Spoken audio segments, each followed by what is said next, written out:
There are many pathways to a rewarding career. With our American Graduate Getting to Work initiative, Idaho Public Television is exploring apprenticeships, an age-old model providing businesses with the skilled labor they need while giving youth an opportunity to earn as they learn. Thanks to a grant from the U.S. Department of Labor for almost $2.5 million, the Idaho Workforce Development Council is launching a new initiative to invigorate apprenticeship opportunities across the state. It's a 4-year grant. It's going to allow Idaho Business for Education to hire staff to work with both school districts and employers to start youth apprenticeship programs.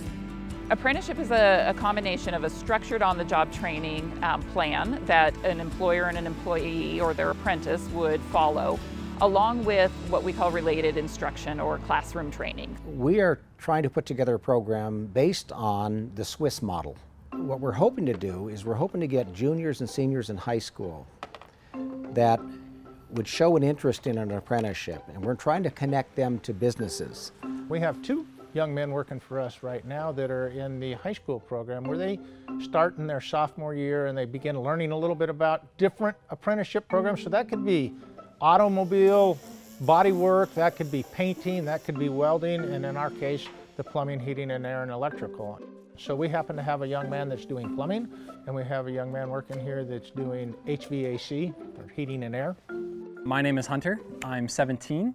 I am an apprentice plumber at Perfect Plumbing. So what I do for my plumbing learning is I actually go to another school called DTech, which is actually kind of like a trade school, and it's really cool. I do my plumbing there. I've been taking courses through CWI, and that's how I learn all the plumbing stuff, but I actually go to work at Perfect Plumbing, and I actually do a lot of crazy stuff there too. See how this thread's in? Oh yeah. So the thread's right there. Log. So as you turn that in, as you shove this in, you're going to turn it until it gets tight. Right? And then it will click or something? Well, it just locks in, and then you bring this up and tighten. Okay. Right? Yeah. I just do what I need to do, and I get it done. We have another gentleman named Hayden who works here too on the HVAC side. It has been an absolute hoot to have these kids here. I'm Hayden Whitmer. I'm a senior at Bora, and I go to DTech also, and I'm starting my second year of CWI online class in about a month. I just like to get paid to learn, basically. They're making $14 an hour while they're working in high school. And the cool thing is they're going to be able to go to these towns where the college is at and get jobs that are paying $14, $15 an hour because they are apprentices, they're licensed.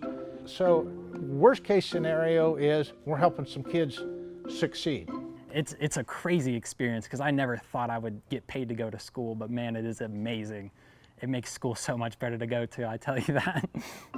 The apprenticeship is really good because it does introduce you to a career path, and then really opens up a lot of avenues, a lot of opportunities. There are over 1,000 apprenticeable occupations in the United States, and we have a wide variety of options available to Idaho's employers.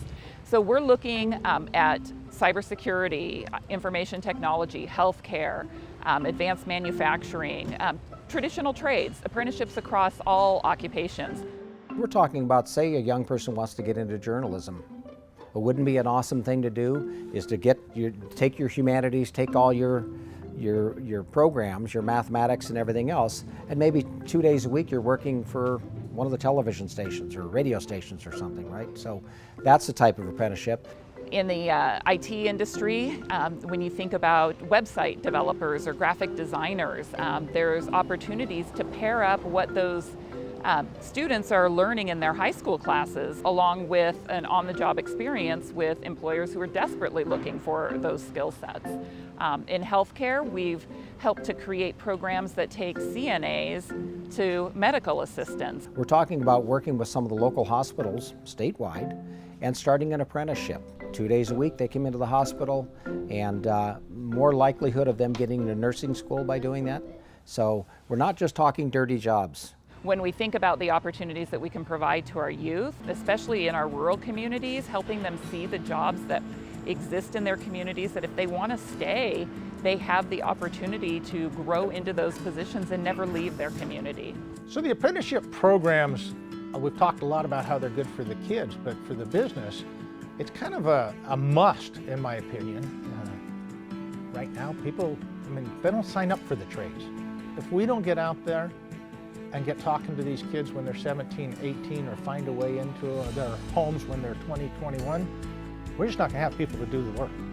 Wherever an employer is experiencing demand and they're not finding already skilled, already trained individuals, apprenticeship is an excellent opportunity to grow their own workforce. Now think about our business. We get to start training kids when they're 17 and 18 years old.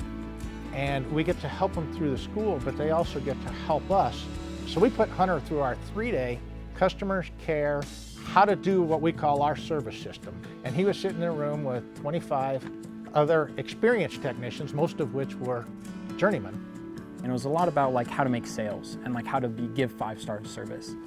And when the other techs were like talking, it just kind of sounded like mumble jumble. It literally just sounded like Charlie Brown, where everyone was like, womp, womp, womp. And I just didn't know what to do. And so I was like, hey, I have questions about everything.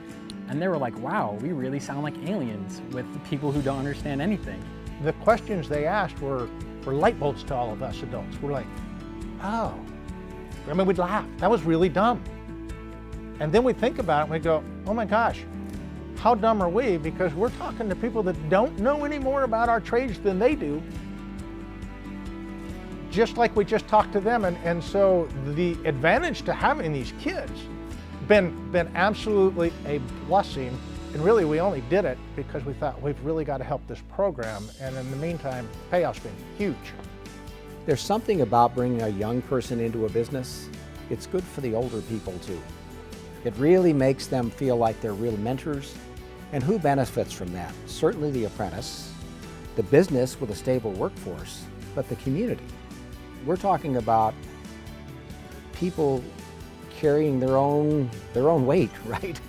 You know, we know that we need to do more for our youth. We need to provide more post-secondary opportunities, and apprenticeship is just as rigorous as a college degree, and it's just a different pathway to get there. So it's a win-win for employers, for our youth, for our state, quite frankly. To learn more about educational pathways to careers, go to Next Steps Idaho. If you're a business wanting to create apprenticeship opportunities for youth in your community, contact Idaho Business for Education to explore a program to help fulfill your workforce needs. And check out apprenticeshipidaho.gov to get the tools you'll need to build a registered apprenticeship in Idaho.